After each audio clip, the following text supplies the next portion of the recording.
ابھی رؤف حسن صاحب سے ملاقات کرنے کے بعد باہر آ رہا ہوں. میری تقریباً 1.5 گھنٹے اس کے ساتھ ہاسپٹل میں رہا ہوں. اس کو جو کٹ لگا ہے اور جس طریقے سے اس کو بلیڈ لگے ہیں، یہ اس کی زندگی پہ ایک اٹیک ہوا ہے. آج ڈاکٹر نے اس کو سٹچز لگائے ہیں، اس کی کنڈیشن سٹیبل ہے، لیکن پرسوں بھی اسی روپ میں رؤف حسن صاحب کی گاڑی کو فالو کیا گیا اور وہ ایک انٹرویو میں آنے کے بعد اپنے گاڑی کا شیشہ بند کرتے ہوئے ان لوگوں سے نکلتے ہیں. آج جب دوبارہ چلے جاتے ہیں تو 3 لوگوں نے ان پہ اٹیک کر لیا. چوتھا بھی اس کو بلیڈ مارتا ہے، ایک جو اس کی ریکارڈنگ کرتا ہے. یہ رؤف حسن صاحب پاکستان تحریک انصاف کے سیکرٹری انفارمیشن ہے.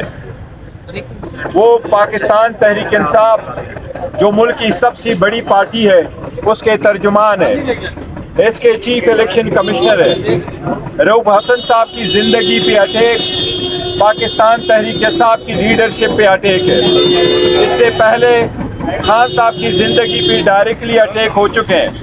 یہ فرسٹ ٹائم ہے جبکہ ہم کوشش کر رہے ہیں کہ یہ سارے مسائل ایک طرف ہو جائیں اور ہم آگے کی طرف بڑھیں، لیکن کوشش کی جا رہی ہے کہ کوئی ایسے وقوعے ہو جائیں جس سے ملک کے حالات مزید خراب ہو. ایک پولیٹیکل پارٹی جو گزشتہ 18 مہینے سے 2 سالوں سے زیر عتاب ان لوگوں کی، اس اٹیک کو ہم اس کی ایک کڑی سمجھتے ہیں. ہم سمجھتے ہیں کہ جس طریقے سے لیڈرشپ کو زد و کوب کیا جاتا تھا، عورتوں بچوں کو پکڑا جاتا تھا، ایک کے بعد دوسرے ریلوں میں کینسل کروا کے اریسٹ کیا جاتا تھا، وہ کڑی وہ سلسلہ لگتا ہے ختم نہیں ہے. اس وقت ہم پریمپٹ نہیں کرنا چاہتے. اس وقت پر انکوائری ہو اور جو پرپیٹریٹر اس کے پیچھے ہیں ان کو کیفر کردار تک پہنچائے اور ان کو واقعی سخت سزا دی جائے. لیکن ایک بات پورے قوم کو ہم واضح کرنا چاہتے ہیں کہ اس قسم کے ہتھ کنڈوں سے پاکستان تحریک انصاف، اس کی لیڈرشپ، اس کے ورکر اور سپورٹر مرغوب نہیں ہوں گے.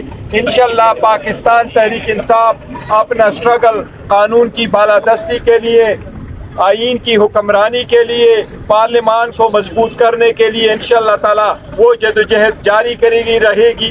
وہ جدوجہد انشاءاللہ ہم جس طریقے سے خان صاحب کی ہدایات ہے اس کے نظریے کے مطابق ہم اپنا سٹرگل جاری کریں گے. لیکن ہم پرزور مطالبہ کرتے ہیں کہ اس کی انویسٹیگیشن کیا جائے. یہ پاکستان تحریک انصاف کی لیڈرشپ پہ ڈائریکٹلی اس کی زندگی پہ ایک اٹیک ہوا ہے.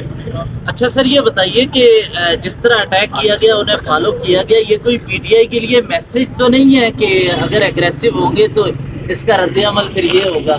دیکھو، ایک رؤف حسن صاحب کی طرف سے میں آپ کو یہ بتاؤں، وہ ایک لرنڈ آدمی ہے، وہ اپنے آرٹیکل لکھتے ہیں، ان کا ہمیشہ خود گاڑی چلاتے ہیں اور وہ ڈرائیور بھی نہیں رکھتے اور خود جاتے ہیں ہر جگہ. ان کا کبھی کسی کے ساتھ اختلاف نہیں رہا ہے.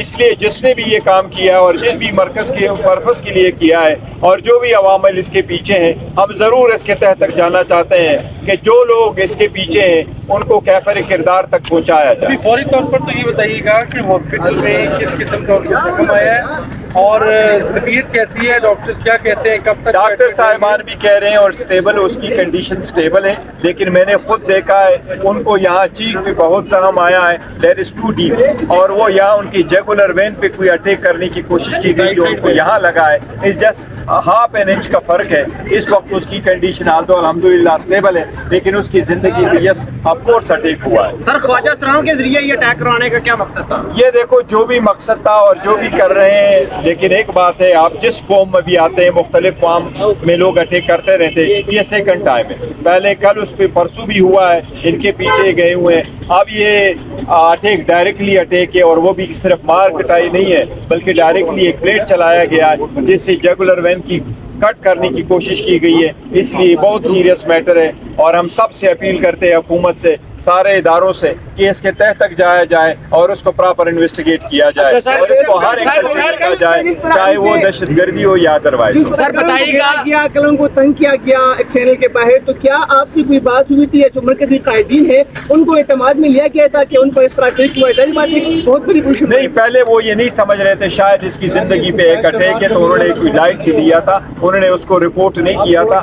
آج میں نے اس کا بھی ویڈیو دیکھا اور آج جو اس کے ساتھ ہوا ہے اس کا بھی میں نے CCTV فوٹیج اور ویڈیو دیکھی ہے. تو انہوں نے کل کا جو وقوع ہوا تھا اس کے ساتھ ایک نیوز چینل کے بعد جو ان کے ساتھ ہوا ہے وہ انہوں نے یہ نہیں تصور کر رہے تھے وہ کہ شاید ان کی زندگی پہ اٹیک ہے, لیکن آج تو آبویسلی سب کے سامنے. بیرسٹر گور صاحب, ابھی آپ رؤف حسن صاحب سے مل کر آ رہے ہیں, کیا ان کو کسی قسم کی کوئی دھمکیاں اس سے پہلے ملی تھی یا پھر کوئی فون کالز؟ دیکھیں, کوئی دھمکیاں نہیں ملی تھی, نہ کوئی فون کال آیا ہے. ابھی وہ اپنا اسٹیٹمنٹ پولیس کو ریکارڈ کروا رہا ہے. میں نے بھی کہا قانون کی کارروائی ہونی چاہیے, قانونی کارروائی پوری ہونی چاہیے, لیکن ہم ایک مطالبہ ایک بار پھر کریں گے, free fair and transparent investigation اس کی ہو اور ہر اینگل سے ہو, دہشت گردی ہو یا ادروائز ہو, لیکن اس سطح تک جائے. یہ ہمارے ملک کے لیے ضروری ہے, یہ سسٹم کے لیے ضروری ہے. یہ پاکستان تحریک انصاف جو کہ اس وقت 70% پاپولر پارٹی ہے پاکستان میں, اس کے لیڈرشپ پہ ایک اٹیک ہے. ہم مطالبہ کرتے ہیں کہ اس کو نہیں, کوئی جھگڑا نہیں ہے, اس کا ویڈیو موجود ہے, آپ کائنڈلی اس کو دیکھ.